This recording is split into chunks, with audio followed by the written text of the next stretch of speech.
missing? We're missing our note taker. And Isn't Katrina. there one more person? Katrina. Oh, and Katrina. Katrina. Yep. Oh, Anne. Here's Anne. Okay, so now I'm going to call this meeting of the Shutesbury Elementary School Committee to order at 7:03. And the first thing on our agenda is a public hearing, and I don't see any members of the public. So we will move on from that. Feel free to review the agenda for yourselves. The perpetual calendar for the month of, funny, June is not on my perpetual calendar. So yeah, we made our presentations to town meeting.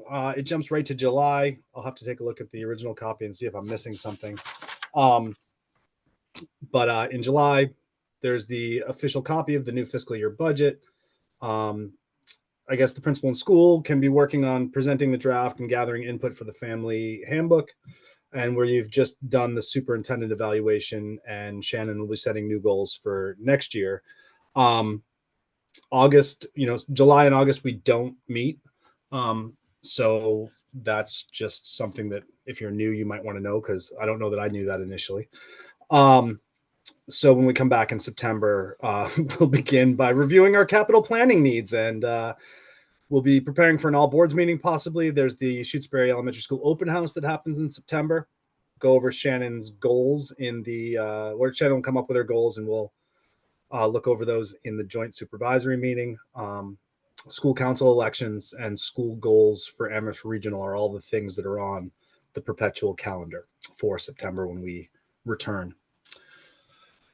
Anybody have any questions on any of that? Oh, Caitlin is the other. Oh, Caitlin's here, right? Yeah.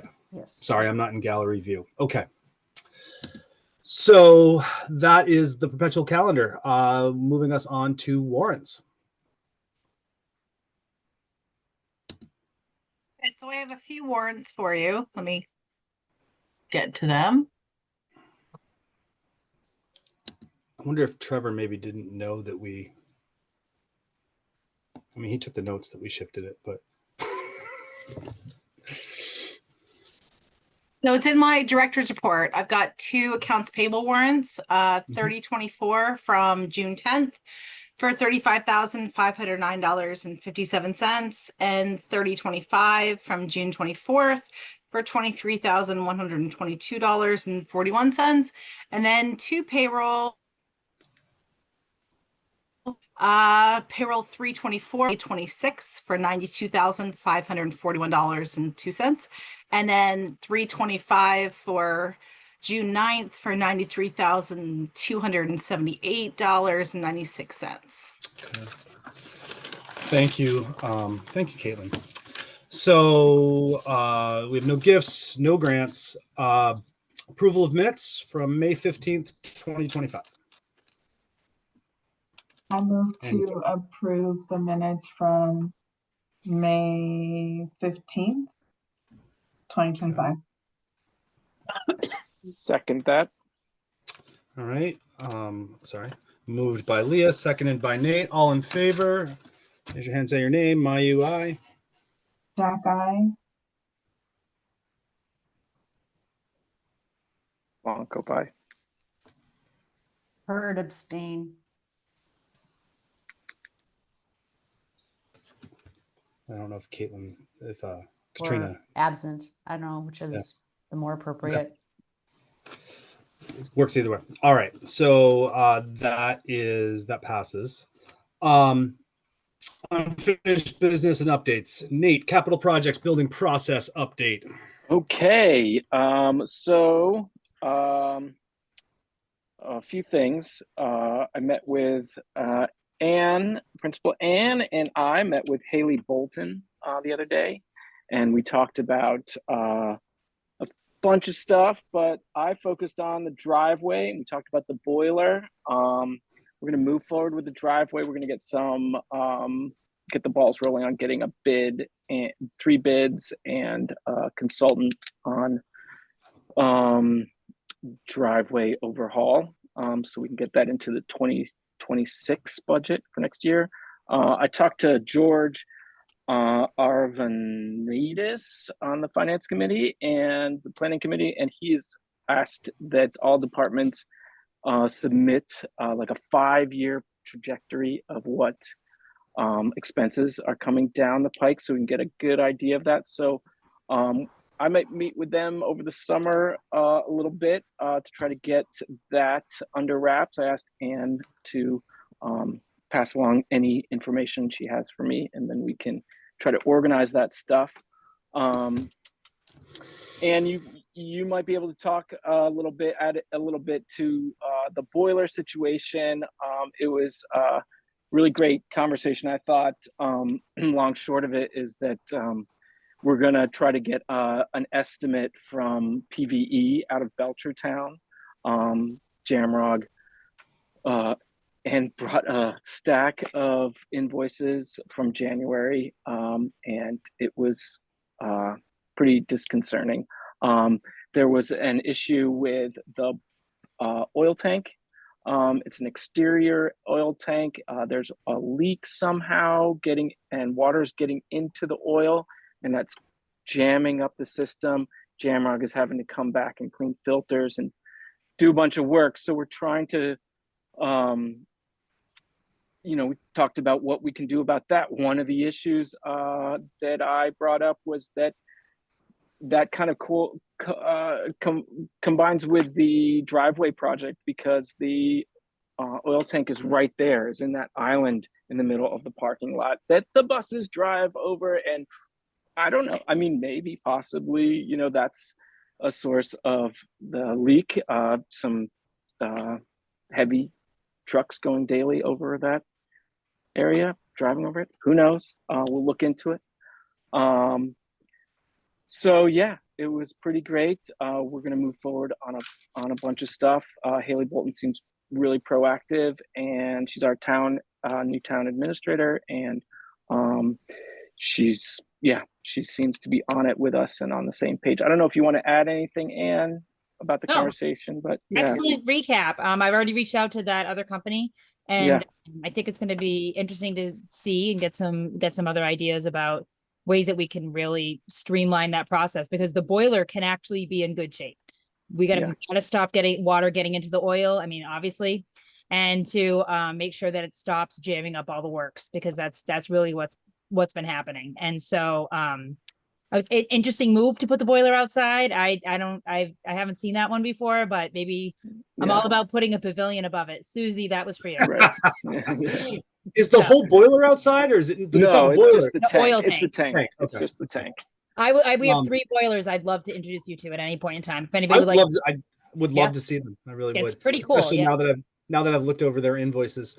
Yes, I can show you and identify all of the parts that have been looked at, fixed, contemplated about, and we can get a good plan in place. Been my reading this week. I do just want to say, and Susie, if you want to add it, when I went before the finance committee this week on Tuesday about the antifreeze reimbursement, there is some there's a segment of real concern in the finance committee about these boilers, because of course we don't have a lot of institutional memory here in this committee, but they do, and they had identified that this has been an ongoing issue, which I guess we kind of discovered at our last monthly meeting. And there is some interest in at least opening up kind of the plumbing bid process within town, to not just be so focused on one company, because there is a concern that maybe there's some efficiency, or maybe some there's something that we can do to kind of make it a better experience for the departments in town that feel like this is not working really well for them. Is that fair, Susie? I don't know. I know you spoke quite eloquently to the past relationship that we've had with the current plumbing contractors, and how it came. I mean, I don't have plumbing needs in my home, but when people do, they end up feeling like they have a plumber. And in fact, Shutesbury has had that relationship with Jamrog, which includes these are local people that come when there's something happening. And that's the nature of plumbing problems. Something's happening and now we have to get somebody in and blah, blah, blah. It's So midnight and it's like the middle of school vacation week, yeah, and and they have been responsive. It's a little I can imagine their experience in this town is the person they related to a lot is gone, and now they have to relate to each new person. And I am hoping the town makes a move to sort of reinstitute, after reviewing, a town plumber company that they can call on that will respond. And yes, there's bidding and competition, but there's also reliability. And on their end, they want to be able to talk to somebody who represents all the concerns that they've established. And, you know, that's why change is hard. It's not bad, it's just hard. So here we are changing administrations and plumbers and boilers that have problems. So hopefully we come out the other side with a clear communication process. And, you know, if Haley is taking the lead on this, that would be appropriate because, you know, there's plumbing problems at every building. It's not just the school. And you all and that was kind shouldn't of have to shoulder all of that either. It should have a sort of automatic path. yeah. And I think that that was the outcome of somehow my brief part of the meeting that I was part of. The finance committee was this idea that Haley's going to take it on. She's going to talk to the various departments that have experience about their experience with the current contractor. And maybe there's even an avenue to just kind of discuss with the current contractor what some of the concerns are. Like, could we try to combine visits? Could we try to, like, these maintenance things? Is there some way to kind of cut down on the non sort of work travel time that is being billed, which is something that I feel like, Anne, you and I briefly kind of alluded to in our talks this week. That it just feels like there's a lot of numerous visits that maybe could be combined into fewer visits. Right, and then that visits might be that something that can be and- communicated as well. Right, sorry. Visits No. that didn't result in a end of there's something actually getting fixed was really concerning, and the amount of visits that it took to kind of get ahead of some things. And I think there were some jobs in there too that were really like a custodial job. So we're just trying to get to the bottom of it and figure out, like, how do we budget going forward, knowing that if this is a problem that at the very basic level, water gets into the oil tank and messes everything up and costs tens of thousands of dollars. Let's put a lid on it or figure out, like, and Nate was talking about silicone, and we were kind of joking that we would just go on the weekend and build a little house over it and put together all of our talents and rig something that would make it so it doesn't get wet. I mean, so I think going forward, we just want to make sure that it has an incredible system in the boiler systems. There's actually 3 big boilers that are in there and a lot of upgraded pieces to it. So I want to make sure we are taking excellent care of that so we don't have the issues that are so common, especially in the winter. So, I mean, it kind of all did start with that coil. And so, and if anybody wants more information on that, you just let me know. I've learned a lot. I should say too, this is probably the time to say this as well, is that there was not pushback from the finance committee, but the question about whether the antifreeze was a matter of maintenance, if that was something we should have budgeted for, if that's something that, like, every 5 years that needs a recharge. And I kind of spoke to my very limited understanding, which was just that, like, I don't think it's like an every 5 year sort of thing. It's a thing that happens here and there, and it's not something that we can really anticipate. It's not a yearly thing. So, like, it's not something we can really budget in that way for. And I don't know if anybody has any clear idea of that, but I think what I just want to make sure everyone understands is that there is that concern that we're not going to them to ask for money that we should have obviously budgeted in our budget. No, Yeah, it should have been at the initial. That was the thing. It had it been done when they first put the system in, then that would have stayed. It wouldn't have gotten frozen. So in the past, it's broken. That coil's broken, and then there was no fresh air exchange. So that was the crux of it. So I don't think it's something they ever have to do again. I think it's something that would be like routine maintenance after the initial. So it's because of that break and it not being refilled, then the problem existed. That makes Exactly. sense. Yeah, I think that they, people, I don't know, I'm new here, but maybe I think somebody didn't want to use, they wanted to use water and didn't want the chemicals in the building. I think one of the issues with the oil tank is at some point somebody didn't want the oil tank in the building. And so it was put outside. At some point, somebody didn't want to use antifreeze, so they used water instead. The water corroded, antifreeze wouldn't corrode. These are, I don't know. Susie? There's also different safety rules for municipal buildings than there is for your home. So whereas we have an oil tank in our cellar, I'm not sure that it is allowed in a building that's a municipal building, but I don't know those rules, and that's the kind of cumulative knowledge that eventually piles up. But and some of those questions could be answered by one of the professions. But it's hard to even know what questions to ask sometimes, because we often take our personal experience and generalize it, and that's not always works on municipal issues. Mm-hmm. Thank you, Susie, for that context too. Okay, so anyway, we're aware of it. We know that now. I don't feel bad. I wasn't lying. It's not something that we could have really planned for. And that makes me feel better too. Any other comments on capital projects, building process, any of that stuff? Late and wait time. Okay. So we don't have any new business or discussion unless anyone has anything that they wanted to bring to this that we could add in. Okay. So then let's move on to the superintendent's report. All righty. So before I start, I do want to say today I went to the 6th grade graduation and it was just fantastic.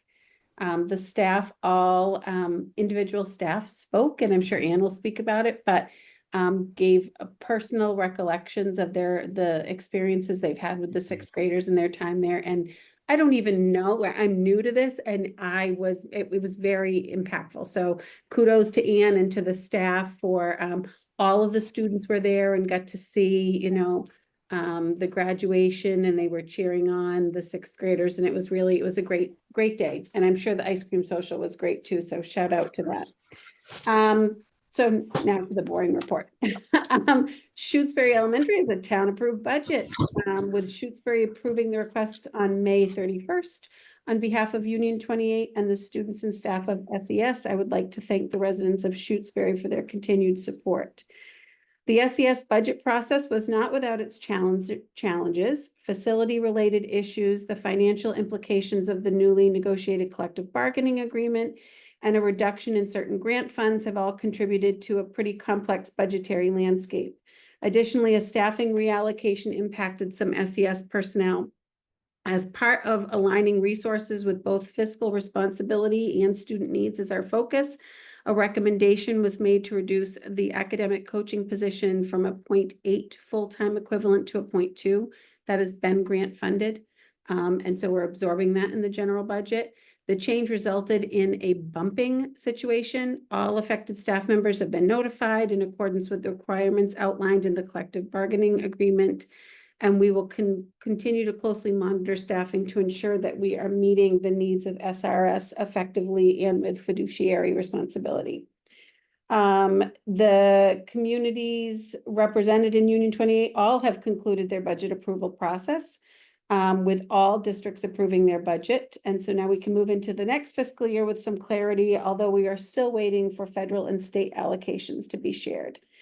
The Joint Supervisory Committee met on May 19th, and my end of year reflection was presented. The voting members of the JSC will be evaluating my progress, providing feedback and final ratings. Those will be shared in September because they must be shared in an open forum. And as Jeremy mentioned earlier, then the process will start again with where are we at the end of year one, and we'll use that to build on year two. One thing I am very excited about is we are bringing back a full leadership team, knock on wood, which is really important because in addition to, you folks know you had a new principal and you had a new superintendent, but two of the other schools, so 3 of the 4 schools in the union had new principals. The only veteran principal is at Swift River. A veteran meaning to this district, they've come with experience, but so that's a lot of changes. We also had a new director of student support. So that person was new. And then we had a new superintendent's administrative assistant.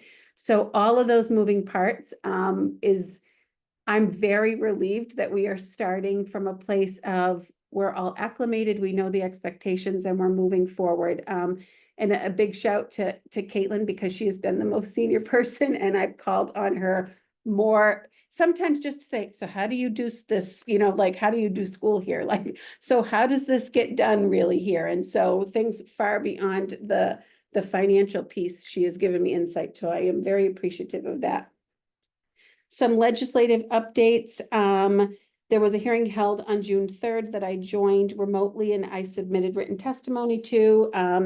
In your packet, included sort of a summary of the bill. It was sponsored by Representative Natalie Blaise, and it had, it's called an act to provide a sustainable future for rural schools.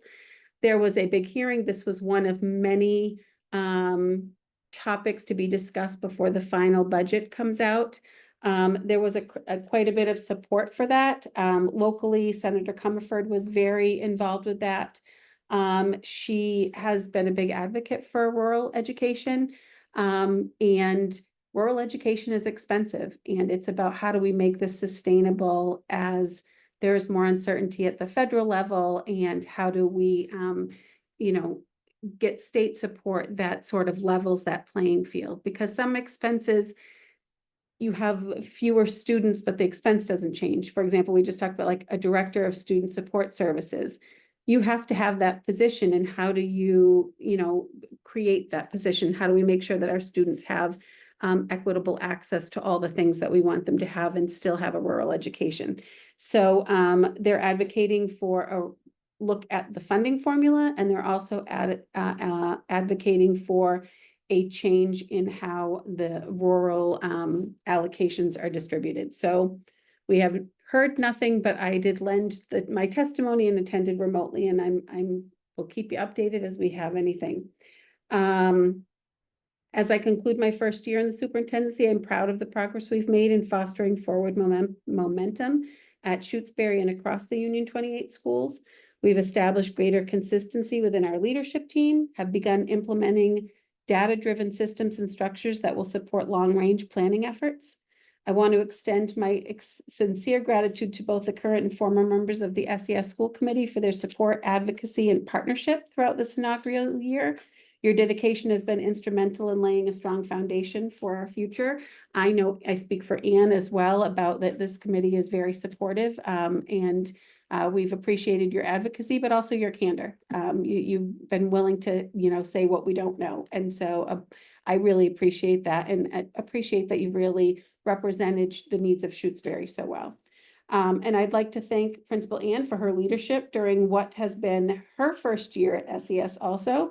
She stepped into a building navigating not only change in a central office leadership, but also a building that was transitioning from a beloved former principal, and that can be a challenging situation by any measure.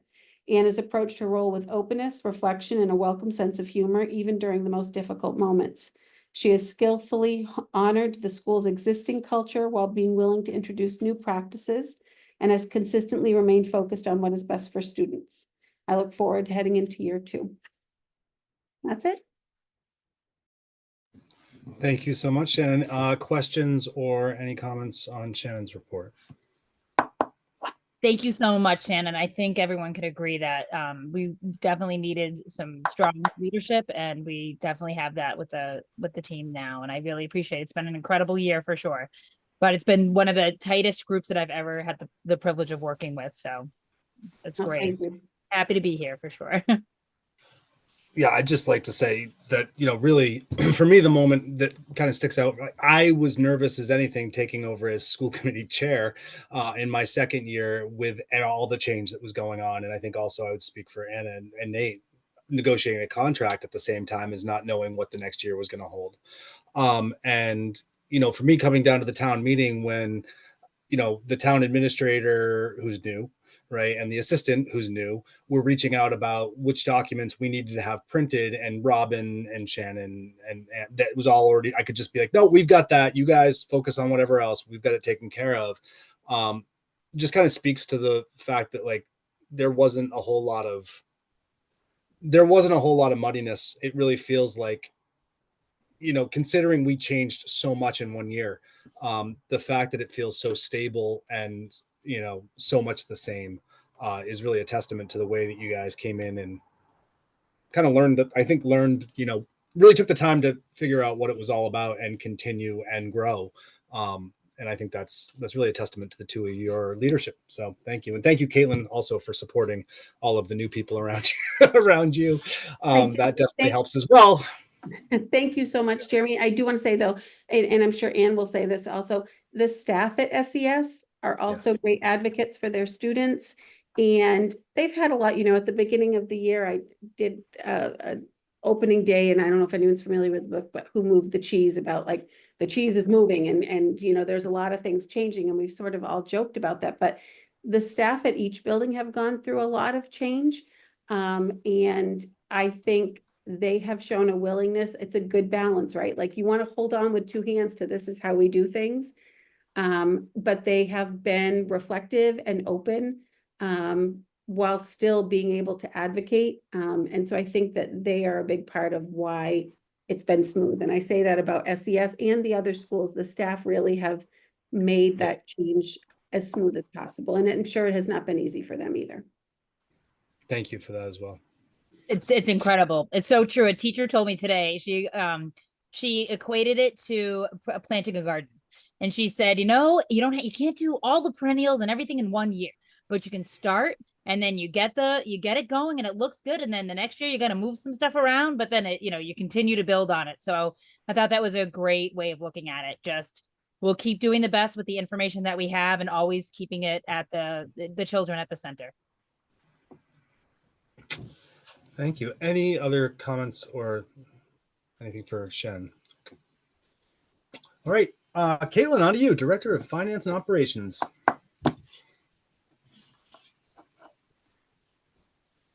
Susie, did you have something to say first? Oh, sorry. Yeah, I just wanted to say that I really appreciated the handout that the school and the superintendent's office prepared, because there's a lot of words that go on at town meeting, and it was visually nice. It had a good summary.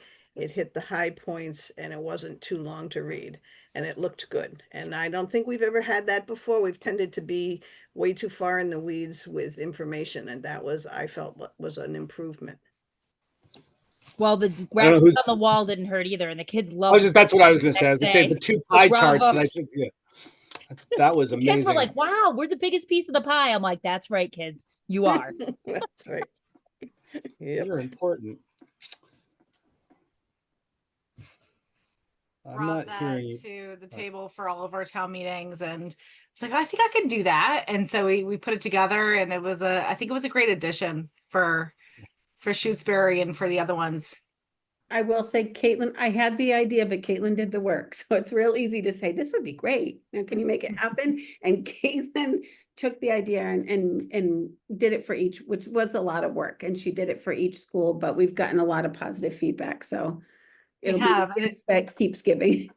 Yeah, it was good because I went into the schools, and so I was there with Anne and with Laura, and we were like, what do you think? What do you think about this? Get some feedback. Everyone that walked in the office had some feedback on it. And so it was nice to kind of be in the school and absorb the information and be like, how does it present to someone that's just coming to town meeting? So we did simulations. We're like, forget everything you know.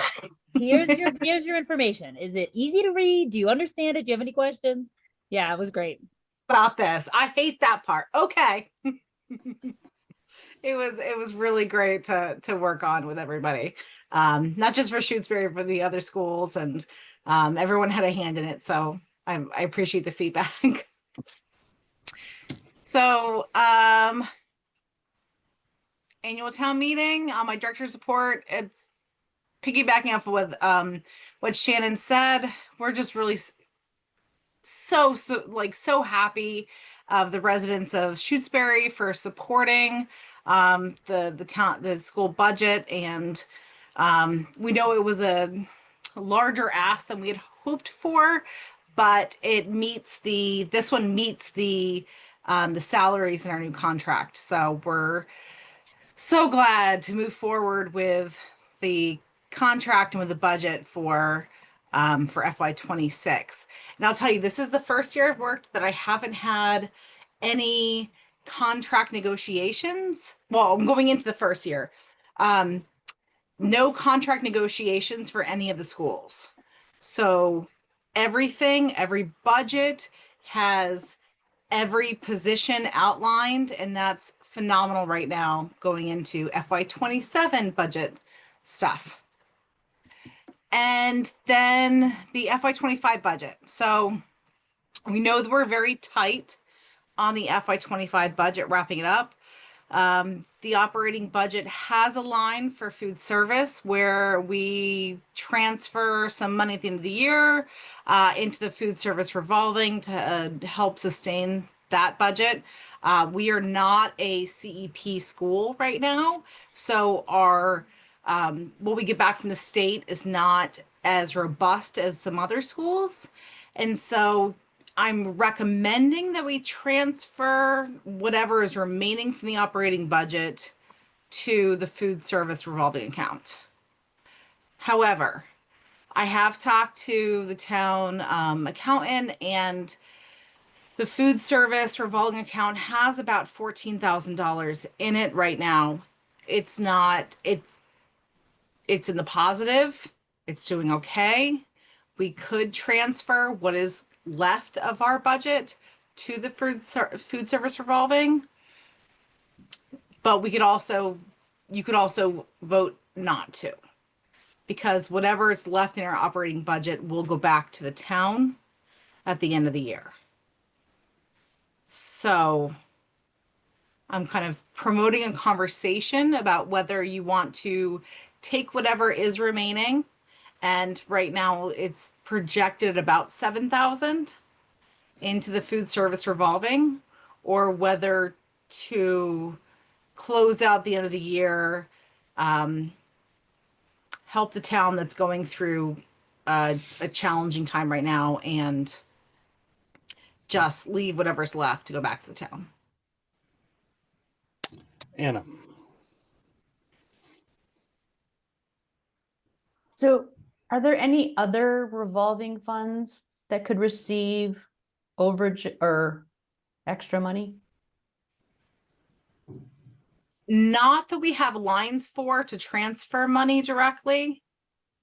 And I don't know what other what other revolving funds we have. That I don't think there are any others that would have a deficit at the end of the year. There's like a library revolving fund. Is that not true? Not for the school. I don't Okay. think so. Yeah. Okay. Because the PTO would dump stuff in the library revolving fund every once in a while. I'll have to look into that. That's interesting. I know it's in the regular budget, the library money for the school. Yeah, for the school, there's librarian, there's library supplies, But there was like a library revolving fund that she would buy books with, usually. It might be in the town's budget, but not our school revolving accounts. No, it would not be the school. It would not be the town library. It would be the school library. I don't know about that one. I will have to look into it. It's just my memory of being on this PTO. So I could be I'll write totally that wrong. down. Thank you. Okay. Leah was next, and then Susie. Sorry, I missed town meeting. I was wondering if I could get the materials that were distributed. If you guys could email that to me, thank you. And then I guess like the question, Caitlin, is if we as the school committee want to vote to move, I guess up to $10,000 to the is it the cafeteria, like the Yeah, school food service revolving account. revolving account? Okay. And I have a question for Susie actually. So Susie, like, what are your thoughts? There's a couple of things I was thinking about. In the past, before the state got involved with helping to pay for lunches, the food services often had a problem of running a deficit. I'm not sure if the reason they're not running a deficit right now is because of the state support for lunches, which is going to continue next year, as far as I know. And I don't think they're changing any criteria, but who knows? So if they're not having a struggle and next year looks like to be the same, it might not need to have the money put in the revolving account. The other question I had is in the FY25 budget, there was school choice money employed. And I wondered if the 7,000 could help reduce the amount of school choice used. I'm not sure how that book keeps and if that's allowed, but that might be another possibility. Nate. My question is the 14,000 that's in the cafeteria revolving fund, is that for the remaining week of school? Does that go into budgeting for next year? Can we divide the 7,000 up? Can we say, oh, this can help pay back for the 5,600 for the coolant that we needed, and then 2,000 to the, can we split it up to the cafeteria fund or something like that? So the 14,000 will roll over because it's a revolving account. So it'll just go into the next year. So we start the year with $14,000, and there's always, some insecurities about rising prices of the food. And we've had some kind of fragile food service revolving accounts. We're in I'd say kind of a moderate, like, it's not to the maximum that it could be. It's not in a deficit. It's all right. And some money to help support it from the operating budget would help it. But we're not in an emergency right now with the food service revolving. Anything that's left at the end of I projected about 7,000 left at the end of the operating budget, but we don't know, because we could always get some invoices late and there are some things that could happen. And so we're monitoring it pretty closely. But that's why, like, what I had kind of wrote my director's report about was, if, whatever we have remaining up to $10,000, which is written into the school budget, would be transferred, but it is completely up to the school committee whether you would like to do that transfer for the rest of our money, or whether you would like to close out with the food service revolving, staying at 14,000, and then continuing to receive the state reimbursements and go as it is, and then whatever's left rolling back to the town.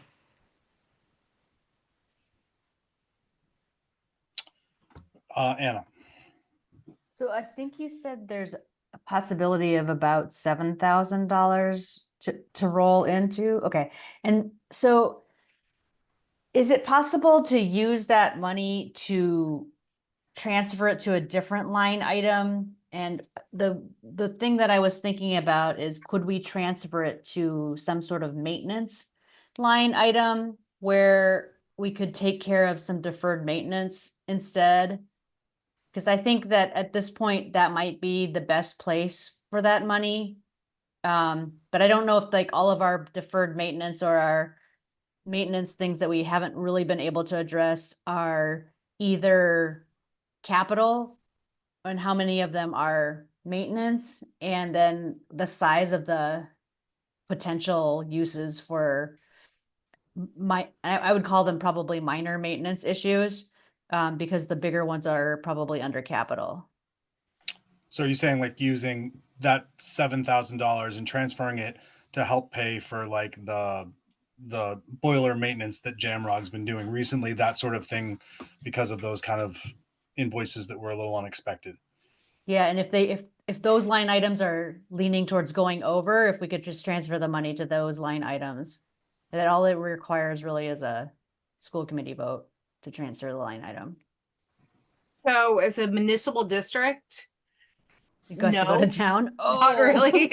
But I hope that you know, if whatever cooperation we have with the town and goodwill will help us achieve some of the financial burdens we have with the town building, you know, with the school and with the facilities, but we can't hold on to any money and roll over to take care of maintenance. so we can't transfer between line items? No, because so we have one budget for our municipal district. So like, here's everything we have, all of our line items and whatever we spend for the year. And then at the end of the year, it gets, if there is any money left over, which we usually don't, we're very, very tight with what we have, kind of moves back to the town, except for the revolving accounts. And we don't have a revolving account around capital projects for the school. I'm not talking about capital projects. I'm talking about the line item. So let's say we go over on special ed. There's a way of moving money within the budget to put more money, take money from one area and move it into special ed. But we're not able to move money from food service to another area.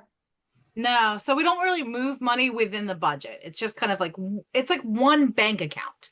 And you have an idea of what you're going to budget for each of those components of one account. And so there are some things that might go way over.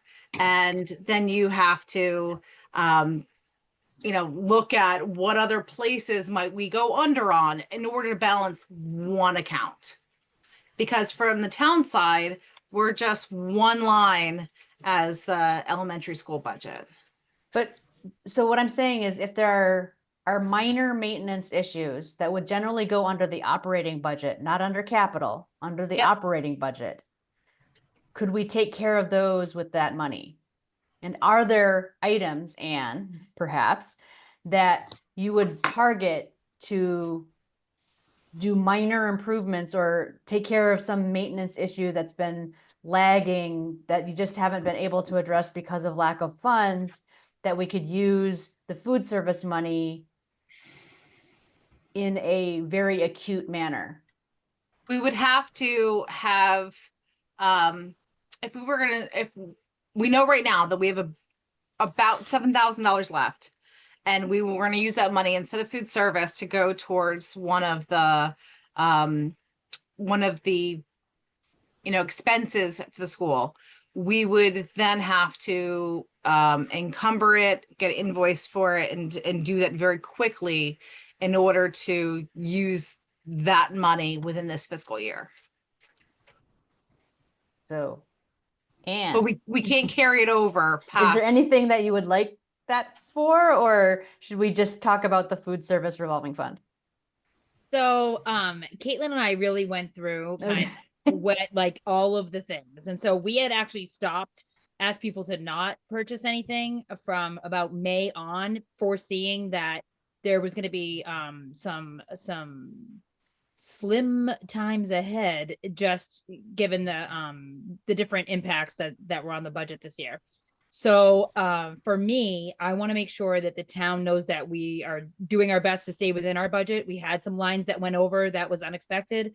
And I almost feel like I want to give it back to them, but then say, oh, by the way, can we just borrow that back? Because we have a giant stack of bills that we weren't expecting in May. And I mean, I'm new to this level of the budgeting, and I'm really happy to hear feedback. If I could pick Susie's brain right now, I would, because I would love to hear what your thoughts are. But it's like anything, right? Like, I'm sure we could spend it. I'm just spend that in 25 seconds. But I think looking at the big picture of where the town is with a lot of unexpected things that they had to pay for this year as well. I mean, I'm open to whatever the committee goes for. Nate, I feel like you've been waiting quite a while. Yeah, I just wanted to kind of piggyback onto what Anne was saying and just kind of like, can we, like, for me, like you talked, Anna talked about minor projects. One is the sill in the library is rotting. There's two large windows, and they replaced a bunch of the exteriors, and the interior sill is rotting and needs to be replaced. Like, can we vote to give that to the town? And like Anne said, can we then go back to the town and be like, look, we need this minor, kind of major project. It's not going to cost 7,000 to do, hopefully. We actually But talked about, that's what we talked about doing on the weekend, was Jeremy was going to get some magnets to hold the glass up, and then Nate and I were going to do the easy part of placing Right. the trim and run the loads and get it Right. done. So suction cups. yeah, You need suction cups. Yeah. I have my ways. I mean, I'm fine with coming in and I got plenty of construction projects this summer. Okay. So Anna, you still have your hand up. Do you have other? Oh, Yeah. sorry. Nope. So I feel like I need a little clarification. So one option is we just leave the money as it is and the town takes it back. Yes, that's option one. Option two is we take, was it up to $10,000 and move it to the food services revolving. And then we've been talking about, is there any other way to kind of spend this? But really the only other thing would be just to let the town take it back, or to give it to the town back and say, but we could also use this, which would require us going before the finance committee again and asking for money for a third time. Is that what it would take? I'm gonna start becoming a hostile witness there, I think. Yeah, so those I guess are our three options. Susie, do you have any input at all on this? The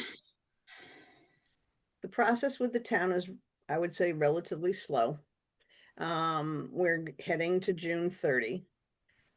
If within your school budget, you could spend money on a maintenance project, I would suggest you do that. And there's always good PR in returning some money to the town, but then there's also sort of the double-edged, like, well, how much did you have originally? And so I would not get into it too far. I'd figure out what you need, and leaving it for the revolving fund would help protect you for next year, but I'm not sure with the way the state is supporting school lunches if that's useful. Katrina. Yeah, I just wanted to clarify. So, Caitlin, your recommendation was that we do put this in the revolving account, right? That's what you opened with? Yeah, so I think what I wrote this a couple days ago was like, this is my recommendation. After some talking with or some emails with the town accountant, I want to give you all sort of the full a bigger dynamic of what the town is facing right now. And I think they're in a tough spot with balancing the budget, and I'm sympathetic to that. So luckily I'm not the one that has to vote. So it is, Jeremy, you summarized it pretty well. Like, there's a couple options. We can do up to the $10,000 we have budgeted for, or we cannot and leave the budget at the food service revolving with the 14,000, and that it's not as robust as we would like, but it is in good shape going forward. So, So sorry, I didn't mean to interrupt. no, it's okay. So I guess my recommendation is, I think I was just looking for now for a discussion of, and this has been a great one, of what would you like to do with a couple $1,000s potentially left at the end of the year?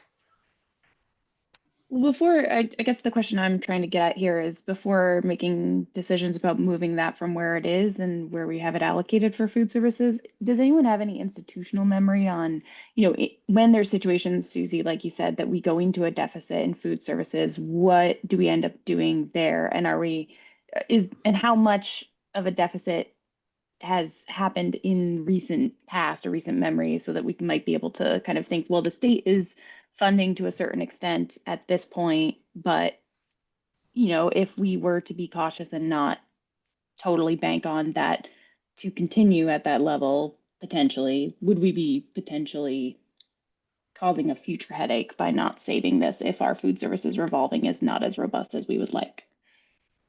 So for your district, for a municipal district, a food service revolving account in the negative means that it would be held against the town for their free cash when they go to certify their free cash. So it wouldn't impact the school very much. We would work and try to make the program more sustainable and get back in the positive, but it really has impacts on the town.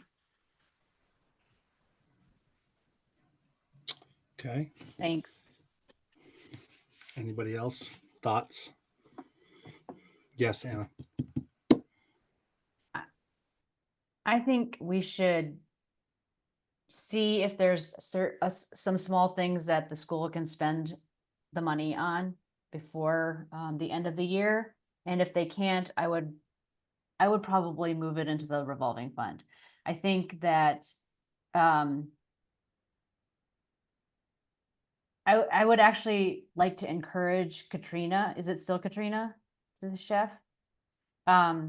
To spend a little bit more money on food if she needed to get to move some of the stuff that she's been doing towards more scratch and less prepared stuff that I think she has transitioned to make her life a little bit more easy.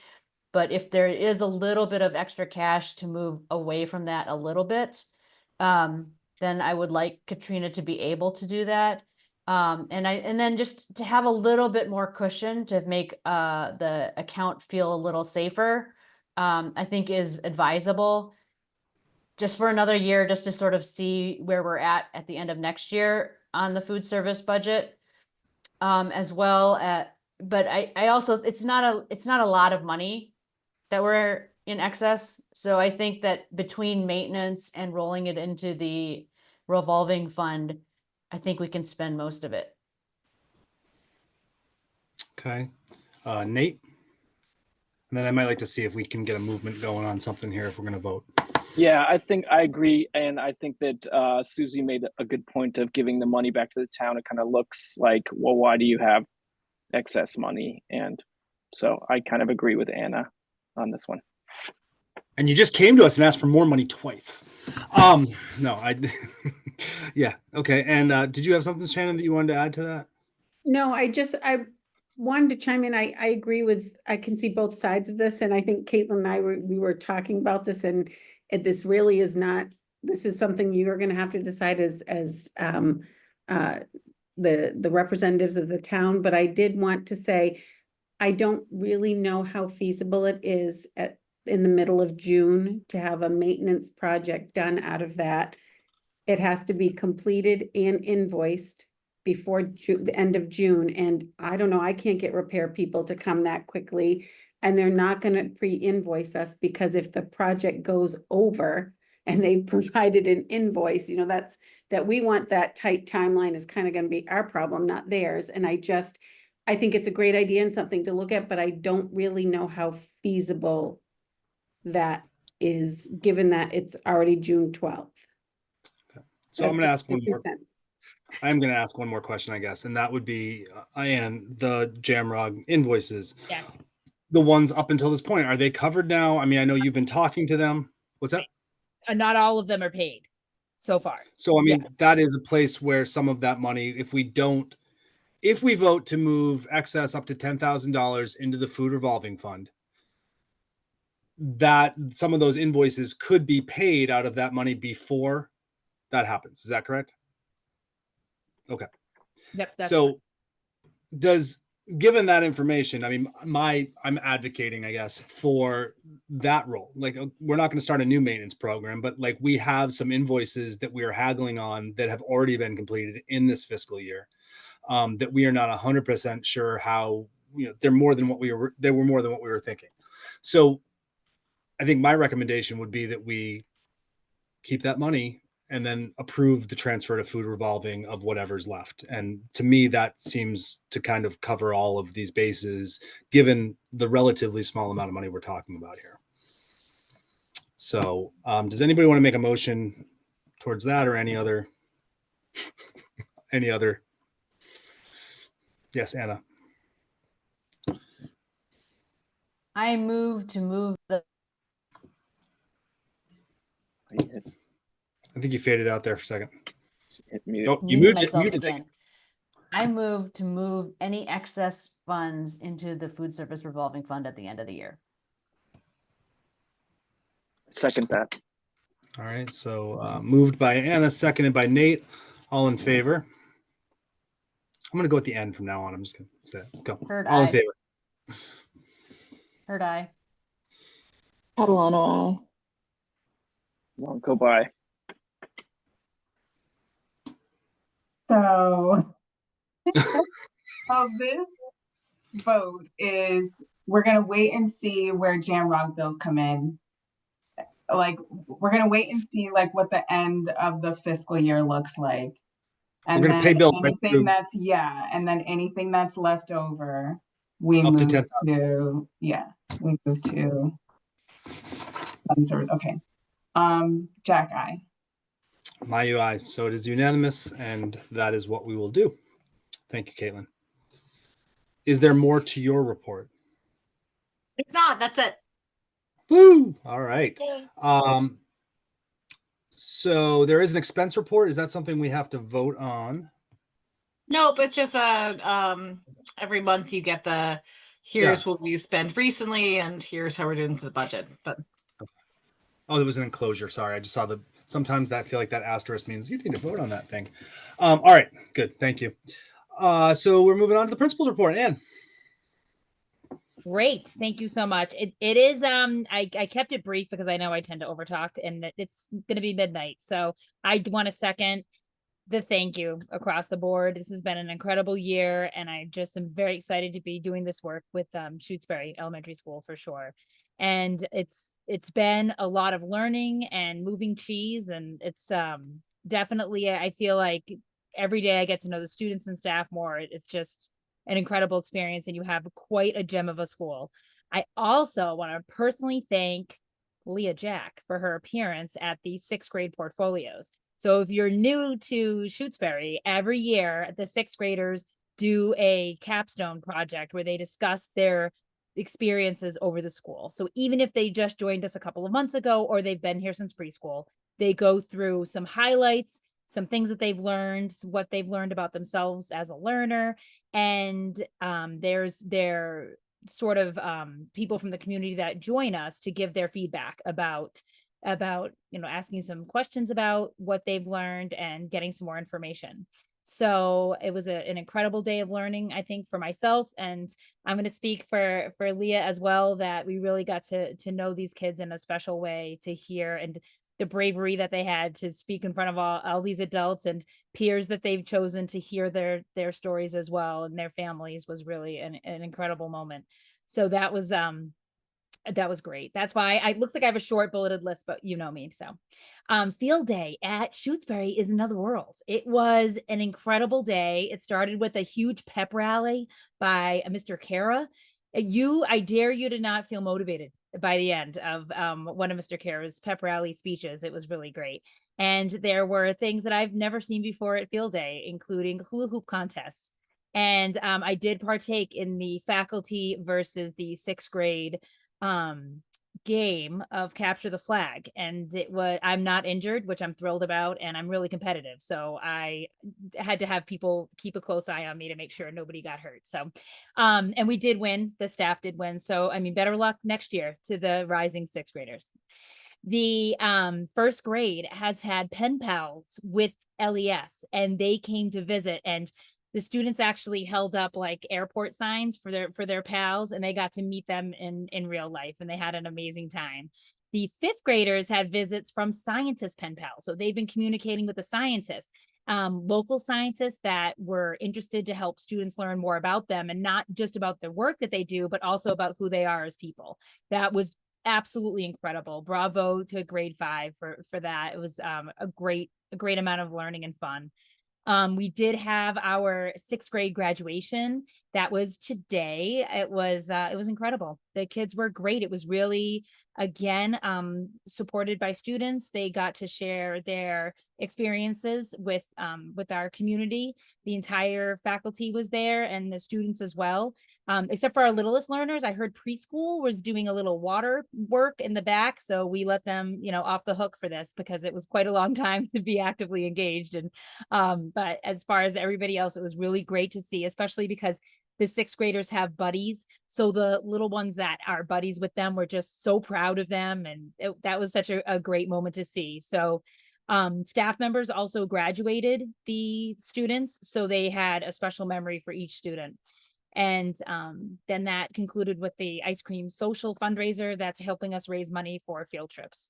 The school library right now is having a gently used book swap, and all kids can take home books. There's tons of books going on there. So if you have any access to some books that are gently used, we'd love to help you with those. So I would say, after an incredible year, we hope that everybody has a restful and wonderful summer.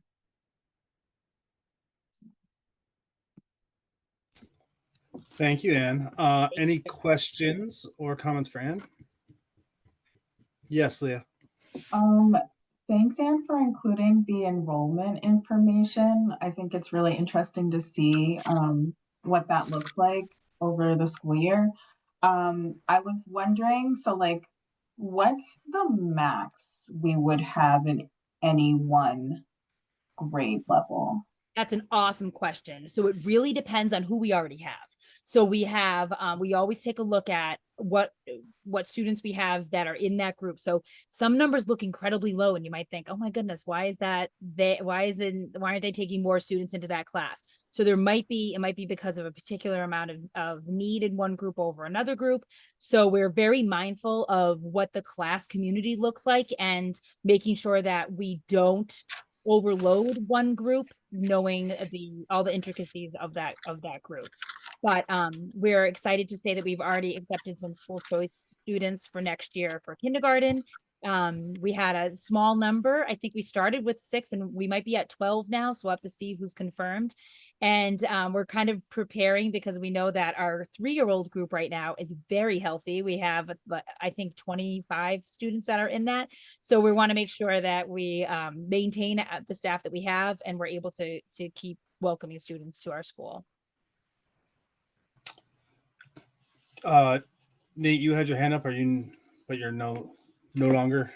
Just wanted to say, just a thank you to Shannon and Anne and everyone, and Susie. Everyone this past year has been an awesome year. I feel like I've, when I needed meeting, you guys jumped in and assisted me, and talking with you guys, I've learned a lot, and I just really appreciate you guys. So thank you so much, everyone. Thank you, Nate. You've been awesome. Thank you. Can I ask, and I don't know if you know off the top of your head, Anne, but what were the grades that we voted to accept school choice this year? Oh, stand by. I'm Sorry to throw you that curveball. I just No, keep forgetting. No, it's a great question. I know that it's kindergarten is 1, and I believe grade 1. I can actually double check, but then there's grade, I want to say it's grade 4 has a couple of seats. Okay. But then I'll absolutely double check, and I can send this to you as well. Okay. And that's next year's grade 4, the rising 3rd graders. Yeah, let me double check that, because that might not be the right ones. So stand by, please. I just have actually, I have fielded a couple of questions about that, and I'm like, I actually need to go back and look at my notes, and I'm not sure. Okay, let's see. I have it on 2 different docs. The rising grade 6 is closed. That's not helpful. That's only one grade level. Sorry, I had it in two different places. So Shannon, you don't happen to have that, do you, off the top of your head? No, I do not. I'm sorry. No, no problem. It's all right. I can take that. I can take that information another time as well. If it's easier to just email me, I'd be happy to take it that way. Or I'm getting the spinning wheel of death right now, totally taunting me. Okay. So let's hold off. If you can, I'll either reach out to you, or if you remember, reach out to me. But this time of year is crazy. All right. So we'll move on. Amherst Pelham representatives report. I know Anna was at the meeting. It was at a meeting last time we had our meeting, and I sent out, I think, her synopsis of that update. So we missed you last, sort of the entertainment of our meeting. It was just like budget for the last 2 months, I think. And now we're in litigation, and contract negotiation. So it's really fun. I'm telling you, it's the best time. Tuesday, we were there from 6:30 to 11:30. Nope. So just in case anyone thinks they want to be the replacement rep for the regional school committee, that's what you're getting into. This time of year seems just insane. I'm not really sure what's going on. But I have good news. The high school track and field groundbreaking ceremony is on the 16th, which I guess is Monday at 4 p.m. So we are very excited that we finally got this track and field project off the ground. It is going to be finished, I think, not for this coming school year, but for the next one. But they are going to get a big chunk of it done this summer. And so that's very exciting. They're looking for some additional field space for the fall, because the construction is going to take up like 3 different fields that were being used for other things, like I don't know, soccer or something. So they are looking at that, but that's very exciting. They also did fields around Amherst. If only there were some more athletic fields that we could use. I know, right? I don't know what the deal is, but they're looking all over the place. That's crazy. So, okay. And I think they've talked to Hampshire College, they've talked to Amherst College, they've talked to UMass. So they're working on it. That's why I figured it makes sense to should be excess capacity at one of those places. Amherst College has a ton of fields, but they're just like, they also have a lot of athletics. Yeah. And so they use those fields a lot, and then finding times that they're not using the fields when we could use the fields, I guess, is a little bit challenging. So yeah. But hopefully they can work something out. And I always feel like these kind of in-kind donations from colleges and universities should be a little bit easier to accommodate than just giving us money.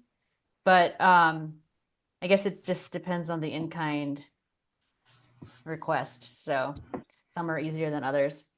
They're always happy to donate students' time. And you can have as many student teachers as you want. Yeah, so there's that. We're making strong progress on the teacher contract negotiations. It's the APEA. I don't know what it's called. I can't remember what it's called in Shutesbury, but it's the teachers and paras, educator staff people. So that's good. We had a discussion about the contract for our new finance director. So we've been working with an interim finance director, and we're going to keep her on and transfer into being a permanent finance director. So that's very exciting. She's come up through the ranks, which is also very exciting. She's put in so much work to be able to take on this full role. She was the assistant when Doug Slaughter was the finance director. And when he became the interim superintendent, she rolled into sort of like a more senior role within the finance office. I think Doug really kind of kept his fingers in the pie quite a bit while she was the finance director, but I think she learned a lot that year anyway. But since the new superintendent came in, she has really stepped up her game.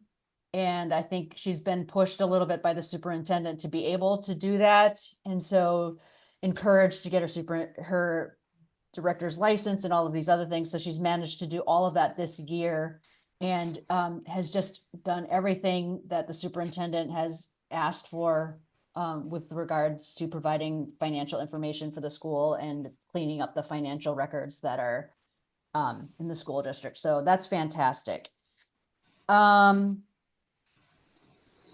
We are happy that the town approved the regional school budget with, I guess it was a unanimous vote. Sadly, I was not able to go to town meeting. I was able to go to the originally scheduled town meeting. I actually changed my vacation plans just to be able to be here for them. I then canceled my vacation plans because my dog blew out her knee. So it didn't matter anyway. But then I made this deal with my sister to dog sit for her while she went on vacation. So I was in Virginia instead of here during town meeting.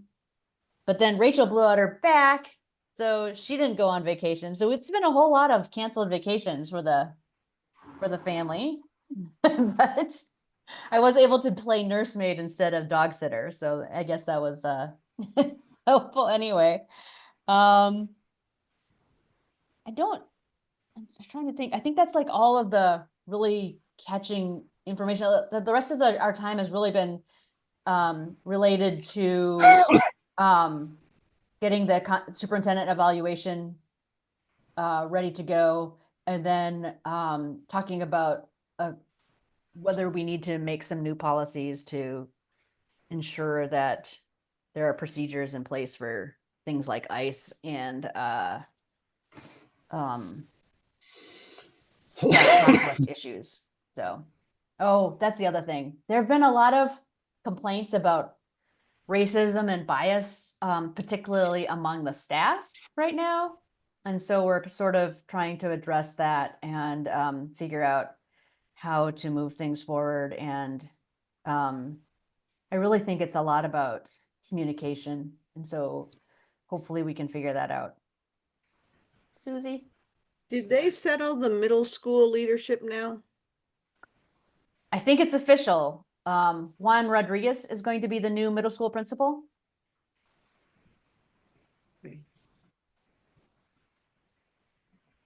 Okay. Thank you. Yeah.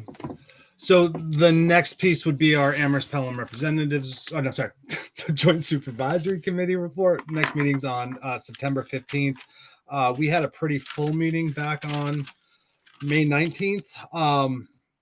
We had a presentation from the Director of Student Services on Bible scores for reading for grades K through 6, broken down by IEP or non-IEP. Increased special ed numbers across the district. Shutesbury Elementary School, according to what was presented, had one student come off in IEP, and we had 6 students go on to IEPs, which was relatively low, I think, district-wide. So that is what it is. The thing that I was most impressed by as somebody who teaches and is in a school was that almost all of the IEPs have transitioned to the new format, which if you don't know, the special education law changed last year. There's a new format for doing IEPs. It's much more comprehensive. It's much more labor intensive, but somehow our director of student services support has made it so that all of it, just everything's transitioned. And so that's like an incredible feat. And I just kind of want to throw that out there as that's pretty impressive. I was pretty much shocked by that. I mean, I think my school's done a pretty good job of that as well this year, but that's a hard one to pull off. And that really that deserves some kudos. And then we had a large presentation, a rather long presentation on trauma-informed instruction and how development affects behavior.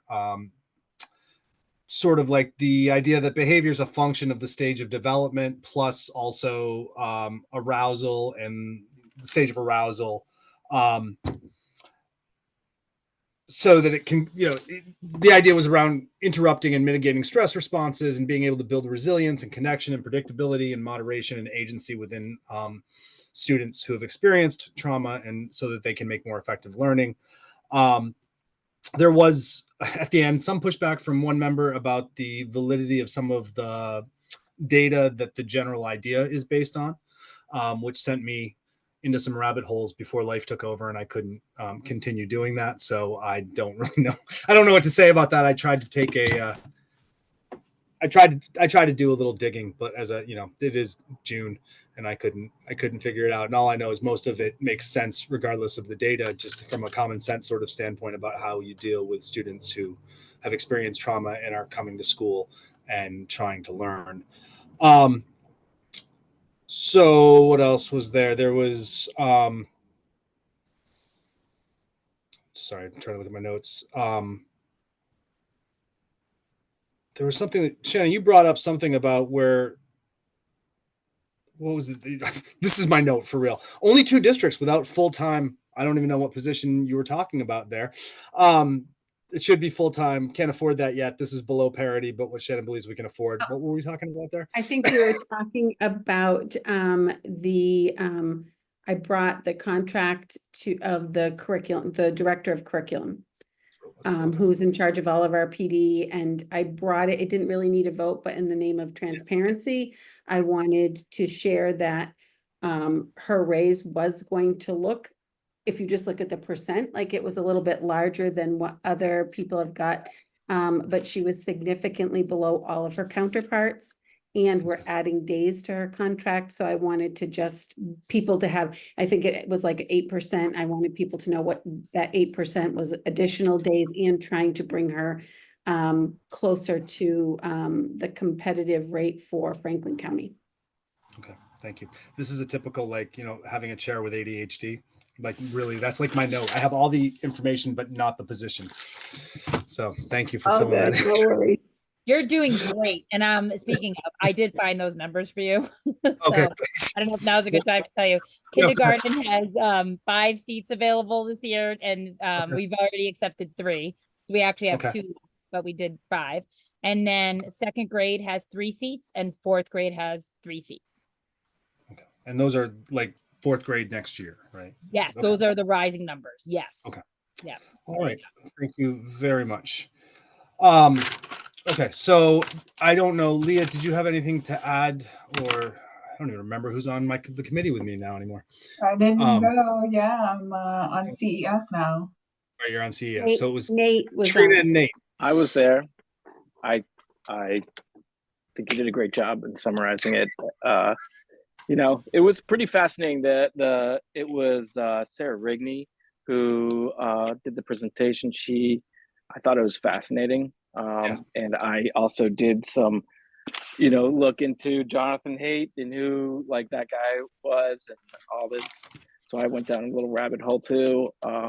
And I saw some clips from Joe Rogan, and I turned it off. And I said, "Nope." Yeah, I ended up on Reddit and Rogan, and that was where that night ended. I was like, this is not where I'm going right now. Like, I don't have the time or the energy for this. But I thought it was fascinating, and I appreciated the presentation for sure.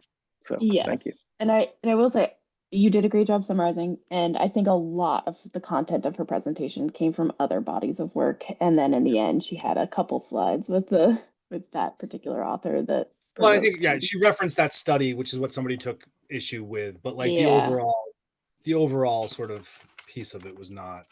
Anyway, yeah. And like I said, thank you, Nate, for reminding me that, when I started trying to search for it, it felt like I was in fringes, and I was not, did not work well for me. Now I don't feel so bad about dropping it. Now I remember why. Anna, go ahead.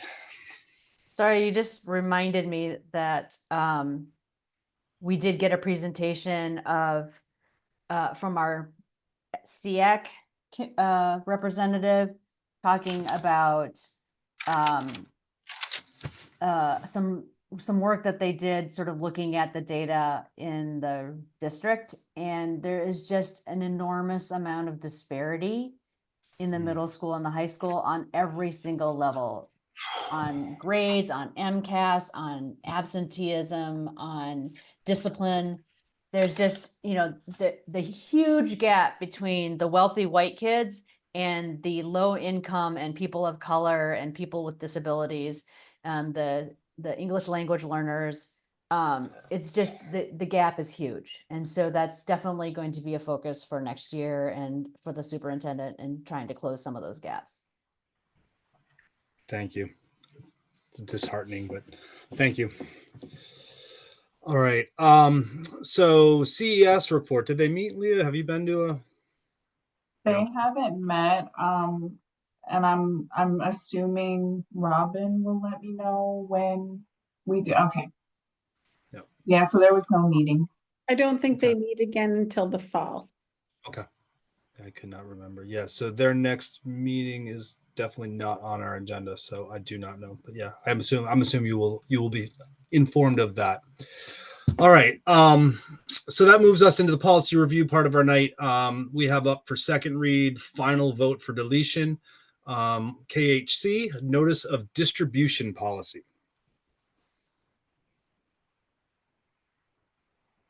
I moved to delete the policy KH. C. Second. KHC. Okay, so Anna moved, Leah seconded, all in favor? Heard I. Catalano, I. Jack eye. Won't go by. My UI. We've got, thank you, that's unanimous and it passes and it's gone. Goodbye. First read for school committee operational goals, evaluation of the school committee operational procedures, school committee legal status, school committee powers and duties, school committee member authority, school committee member qualifications, oath of office, and school committee member ethics. Those we do not have to vote on tonight. We just need to have looked at them. Does anybody have anything that they want to discuss relative to those policies? I was disappointed that we don't get badges under the authority piece, but other than that, The one thing is I am still wondering if BBA, school committee powers and duties, is updated to reflect what we actually do in terms of who we approve based on the recommendation from the superintendent. And I think, Shannon, you were going to check on the nurses, and then the supervisor of attendance was going to be removed because that's. We don't have a supervisor of attendance. Yeah. So I reached out to the superintendent group, and the school committee has to approve assistant superintendents, superintendents, director of finance, and director of special education. Those are the ones that you have to. School physicians and nurses do come under the school committee, but not one superintendent who replied said that in application, does that really happen? That is usually done by interview with this at the building level by the school principal and is signed off by the superintendent. So they said all of those other things are the purview of the school committee, and all of them are hired by the school committee, but no one who responded said that they actually, the nurses in application are hired by the school committee. so should we be taking that out of this so that it's not? So I think the next step, and I didn't do it, but I can, is I think, especially because it's not our final vote, I will reach out and see what MASC says. Should we leave it in there just to leave it? Because if there was a complaint, technically you could take a vote to remove that person. So I don't know if you want to give up that authority. So I'm gonna have the attorney from MASS chime in. But nowhere, as a matter of fact, a couple of superintendents said, really? Does it say that? I'm like, well, it does. I mean, according to that's this. my question. Is And if I we will don't say hire them, but we could right. if somebody complained about them, we'd be able to fire them. Well, technically you are the hiring and so you could give that ability to the superintendent, but you may not want to take it out of the policy because then you can't you would lose some of that control, if that makes sense. But I know as a principal, I hired nurses for my building and the superintendent signed off. I didn't even know it was supposed to go to school committee until we were reviewing that policy. So nowhere that responded was it was all principals. So I can follow up and keep that on there. My guess is that they're going to say you can have your own procedure about how you do it in your district, but you're probably not going to want to give up that authority. That's my guess, but I can get some clarity around that. Leah, did you have another point on that? Yeah, I just had another question. The assistant superintendent, or like we have the director of student services and school business administrator, those are voted on through the union, right? Or we as a school committee vote on them? So in this union, I think the JSC is the group that votes for all that, just as you did with the superintendent.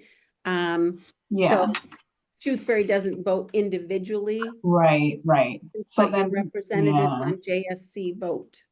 So then maybe we should do what we did in the paragraph above and just say the committee, because it's joint supervisory committee, right?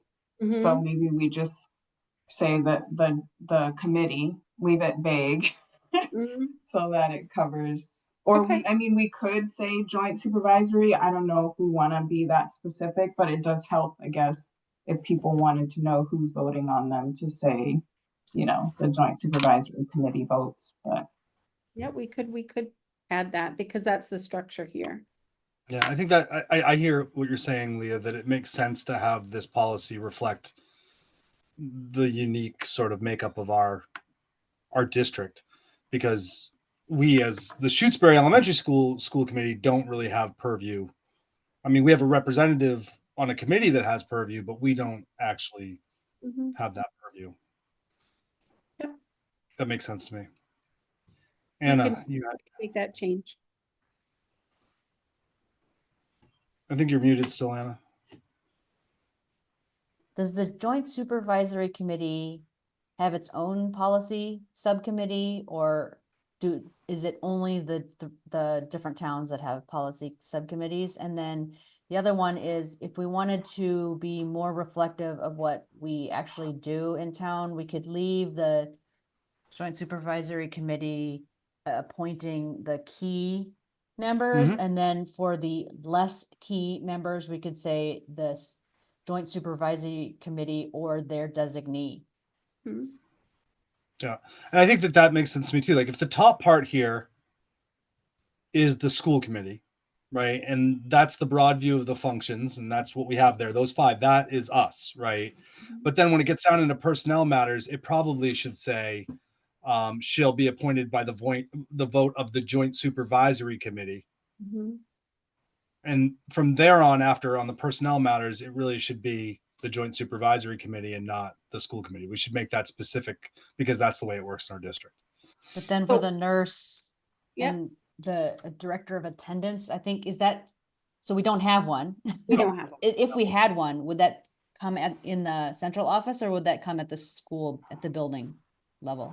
If we had one, it would be a central office. Okay. But I don't see us ever having.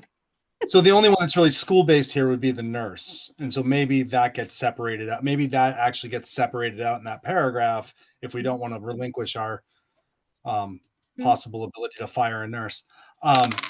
Maybe that gets put down for us, and then everything else gets put under the joint supervisory. So what I can do, because you still have, this is only the first read, we're on first, right? Yes. No, yes, first read. Yep. First read. So I can do a draft, and then when we revisit this in September, we'll only be on our first vote. So I'll take that, and if it's reflective of what you want, then we still have time to tweak it, but I'll take those suggestions and try to change that and make a little bit more reflective of what we do here at Shutesbury. Okay. Great. Shannon, I also don't mind taking a stab using track changes. Okay. Because I know you guys have so much to do at the end of the year, so I don't mind If taking you a want stab to do at that, it. that would be great. And then share it with me and we can, see if between the two of us, we got a good representation of what we heard. Sounds good. Fantastic. Thank you both for taking that on. All right. So now we're into second read and first vote on public complaints, community use of school facilities, public solicitations in the school district legal status, community use of school facilities. Why is that one on? Oh, because that's right. Because it's KF and then it's KFR. So one of them is a regulation or further. And then, so those are the ones that we have for second read, first vote. Anna, your hand is up. Oh, sorry. I Sorry. didn't mean to. I need to lower it. I Wasn't real. move to approve policies KE, KFR, KHA, AA, and KF. Second. So Leah moves, Anna seconds. All in favor? Heard I. Catalano, I. Jack, I. Wonko, bye. My UI passes unanimously. We have the final vote on the ADC, tobacco products on school premises prohibited. Cutting down on the school smoking by fourth graders. So That is not happening. Nope, nobody smokes. nobody smokes anymore. I move to approve policy ADC for a final vote. Second. All right. Moved by Leah, seconded by Anna. All in favor? Heard I. Catalano, I. Jack, I. Wonko, bye. My UI. And so that passes unanimously as well. All right. Future business. Policy committee meets on September 18th at 6:30. School committee, our next meeting is September 18th. Enjoy your summer, everybody.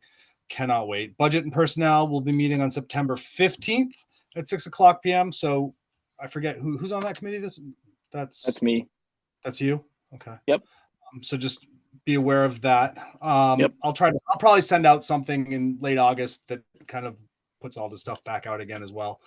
Next Union 28 Joint Supervisory is September 15th. Man, that is going to be a packed week.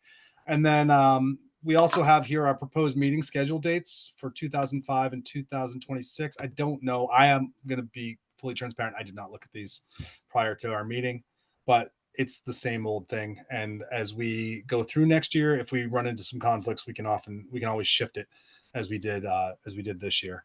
So I'm not worried about that. And then, any future agenda items that people want to put forward for for September? Okay. I would say if you come up with things over the summer that you want on that agenda, just email myself or Robin, and we'll make sure that those get put on our September agenda. And otherwise, I hope that you all have a restful and relaxing and enjoyable summer. I'm very thankful to have all of you on this committee. It's been I can't believe it's already been 2 years, but I really have enjoyed this last year immensely. So thank you all for making it kind of what it is. I appreciate that. So do I hear a move to adjourn? I move to adjourn. Second. All in favor? My UI. Heard I. Catalano, Wonko, I. bye. Jack, All right, I. guys. We'll see y'all in September, but I'll probably see y'all Great before then. summer. Thank you very Thank much. you. Thank you. Bye. Bye. Bye.